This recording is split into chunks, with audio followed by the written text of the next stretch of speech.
ticked right now. I just finished looking at this freaking bodybuilding magazine. There's 486 pages in this magazine. Guess how many are supplement ads? 216 freaking pages. That works out to 44%. Reading this magazine reminded me of a story. I want to tell you a story about my friend named Tom. Tom met a pro bodybuilder. Let's call pro bodybuilder Mr. X. Mr. X is a guy who's winning shows. Everybody stares at him while he works out. Heck, the one that I'm talking about is actually an author of a book. He public speaks. He's on national television.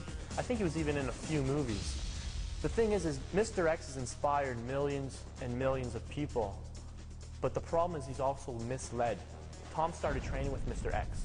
He did everything Mr. X told him to do. He split his body parts up. He did 12 to 24 sets per muscle group. He ate like Mr. X. He supplemented like Mr. X. He slept like Mr. X. He did everything he was told to do by this pro bodybuilder. I mean, the thing is, Tom's a pretty honest guy, and he knows that he doesn't look any different than he did when he first started training, because he was taking advice from a guy who couldn't relate to him.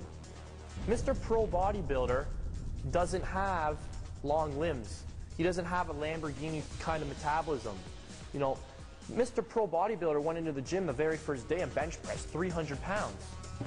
I mean, here's the moral of the story. This is your take-home message for you.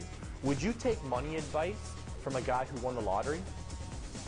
Would you take money advice from a guy who inherited a fortune? Probably not.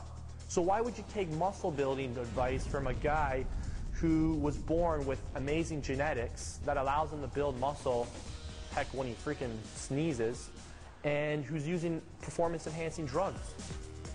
You need to take advice from a guy like me, who's built his body without drugs, without supplements, and training less than before.